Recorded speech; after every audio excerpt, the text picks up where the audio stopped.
Hi there, it's Ruby Maguire of Be the Coach You Dream to Be, and welcome to day 9 of the blogging challenge, my 30-day blogging challenge. So today's challenge was something around planet, and I thought I'd do that a little bit later in the month, and I chose to jump on a little bit in the challenge and do something different. So I'm going to share with you today the best day in my business. I was trying to think, because there have actually been a lot of best days, but I think the one that got me the most excited was the day that I launched my podcast show. I'd spent a bit of time planning at the beginning of the year about how I wanted my year to go, and a big part of that was around simplicity. I wanted my word of the year to be simplicity. I wanted to put in place some systems and processes that would make life more simple. And there were some big goals. I wanted to run my own Telesummit. I wanted to launch my podcast show. Or initially I was actually going to go on to Coach Radio International, and then I decided actually I'd like it to be just mine. So I decided to launch my own podcast show, the Rock Your Fabulous Biz. And I also wrote some chapters, so co-authored chapters for a book. Now, that all sounds wonderful. However, the only thing that I hadn't planned was that it was all going to happen in the same month. In actual fact, almost in the same week. So my podcast went live, I think, on the 7th of May, our Telesummit with the group of Rock Your Biz Telesummit girls. That went out at the beginning of May as well, the first week of May. And then my book was due as well. So it was absolutely manic.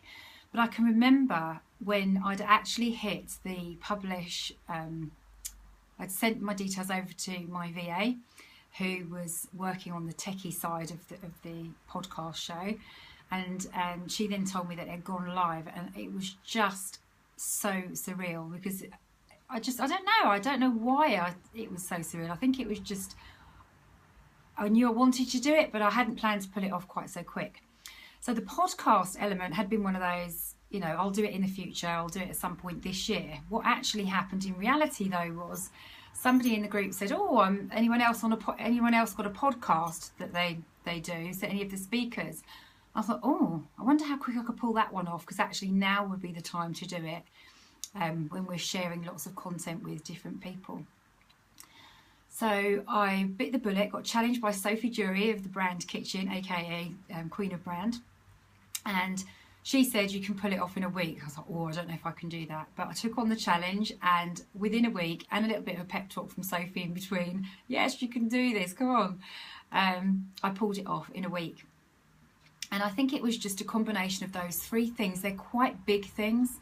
So the Telesummit was a massive undertaking. I had no idea when I contacted all the girls who were going to be the speakers at the beginning of how big a project it was going to be. And part of that was because of our enthusiasm, because we all got so excited about what we could do and how we could make it bigger and better and brighter and bolder. And sometimes you had to rein us in a little bit, because it's like, well, I don't know if we can pull that off in a few weeks. So it was the Telesummit, it was the combination of that, the fact that I was going to be co-author of a book, which is kind of, I still kind of talk about it as if, oh well, yeah, I'm just right, it's just like a few extended blog posts really, and people keep saying, "No, but you're still being an author," and it's like, yeah, I'll step into that role at some point.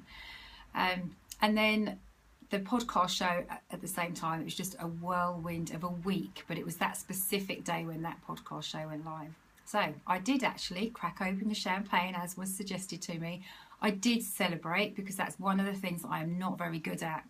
I'm very much aim for the goal, work on the goal, get the goal, and then move on to the next goal. And it's really important, as we know, for clients as much as ourselves, that we celebrate those successes. So yes, there was champagne popping, because it felt like the week to do it and the night to do it. So we all had a bit of a celebration. So that's my best day since my coaching business. And tomorrow I'm going to be sharing my worst day. And I'd love to hear about your best day too. Tell me in the comments below. If you're on the blog, then put them there, and if not, under the YouTube video, tell me what your best day has been so far in your business. Remember, the best is yet to come. Until tomorrow, bye.